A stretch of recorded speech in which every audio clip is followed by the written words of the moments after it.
Else on, or you can watch go.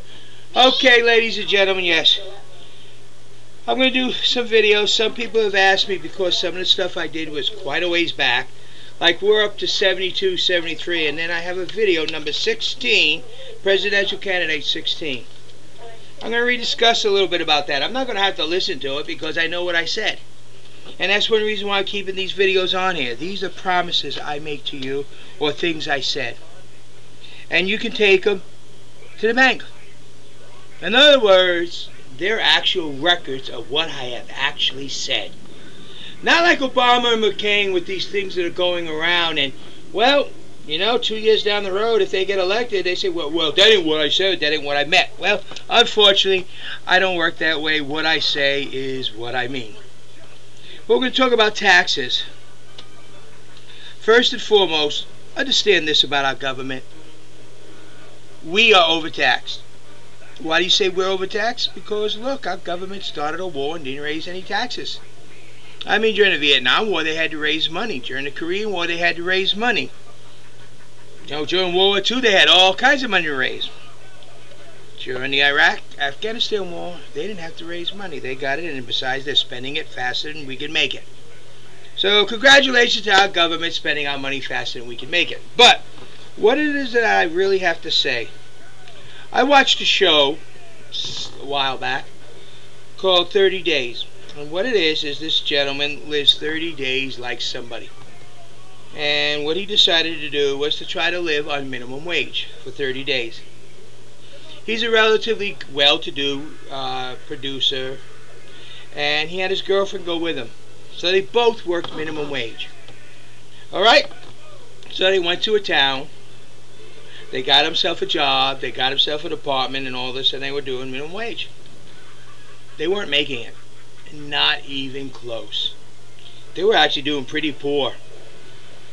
And they had no children, no nothing, and they brought in a few of his nephews later on, and they realized they had to argue just to take the kids out to a movie. What to get, what not to get. Because of all the money that she was scrimping by walking to and from work went in one day. But the thing that was neat was he held up a couple of individuals their checks. And they were making like $75 a day. But they were only taking home like $43, $35. I look at that and I say, wait a minute, something's wrong there.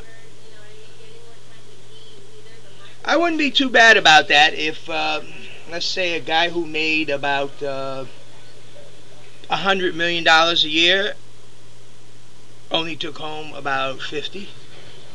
Or a guy who makes $100,000 a year only brings home 50. Or a guy who makes $700, $800 a day only brings home 4. I don't feel bad about that. But I do feel bad about it. Maybe our tax system is that so out of kilter, so overtaxed, that maybe a guy who does make $1,000 a day only brings home 400 or 500. Who knows? I don't know. But I do know this. A person making $75 a day should not be bringing home 35, 40. Now, sure, all of it ain't taxes. Some of it was Social Security. Some of it was state taxes. But plain and simple, there's minimum wage. When our government sets minimum wage, what does it actually do? Does it do anything to help us or the economy? Let's see, to you, who aren't making minimum wage, did you see a pay raise? No.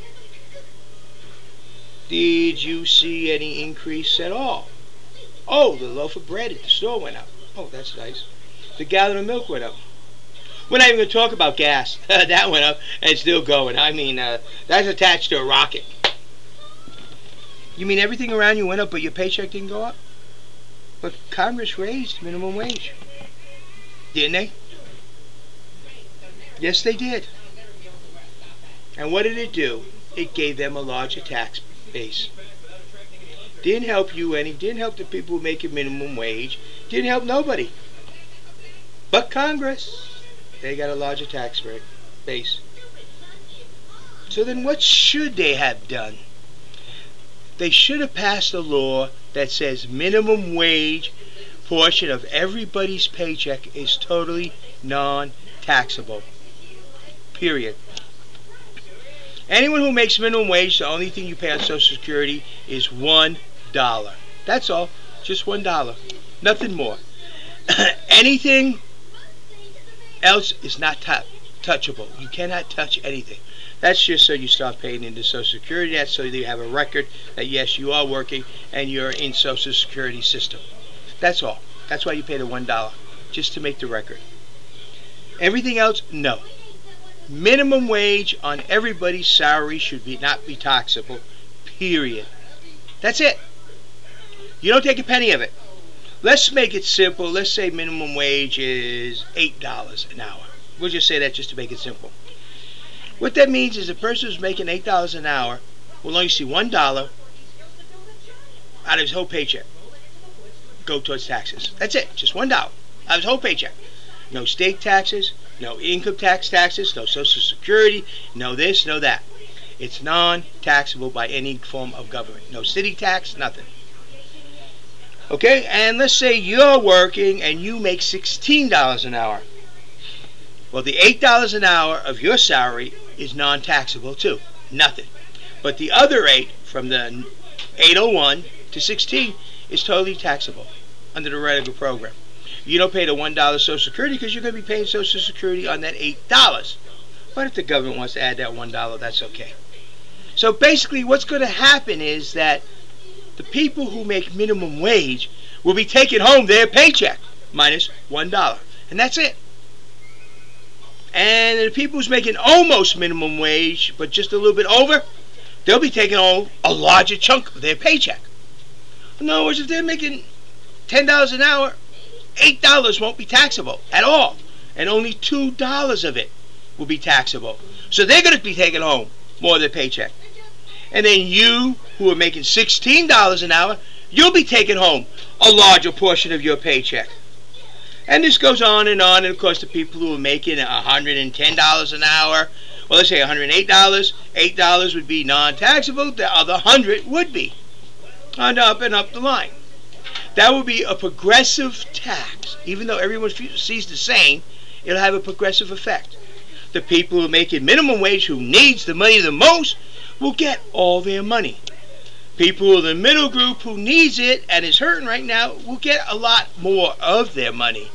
And then the rich people who need it a lot less, of course, they get less of a benefit, even though it's the same benefit, and of course they'll see a little increase. Probably won't even notice it.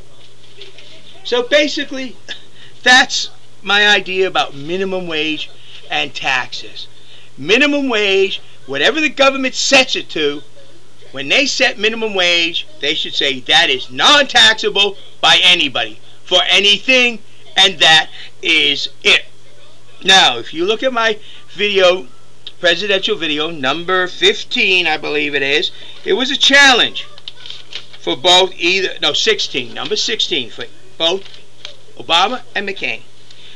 They are senators. They could do this. Go to the floor and make minimum wage non-taxable. What did Obama do?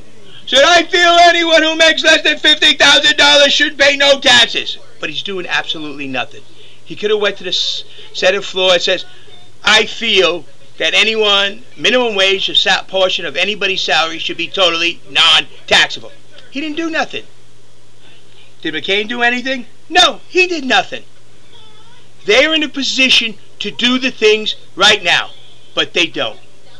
When I become president, I'm going to push for that one real hard. I guarantee you, I will push real hard that minimum wage, whatever it is set by Congress, will always be non-taxable for everybody in this country. Also, remember, when you file your taxes, you will get the credit for the minimum wage salary that you have earned.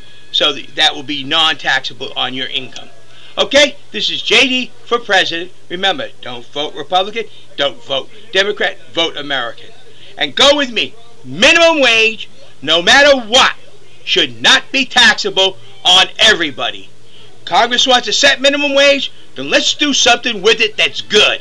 We raise minimum wage, that's where the tax line begins, not down at zero. Thank you. Have a nice day. This is JD for president.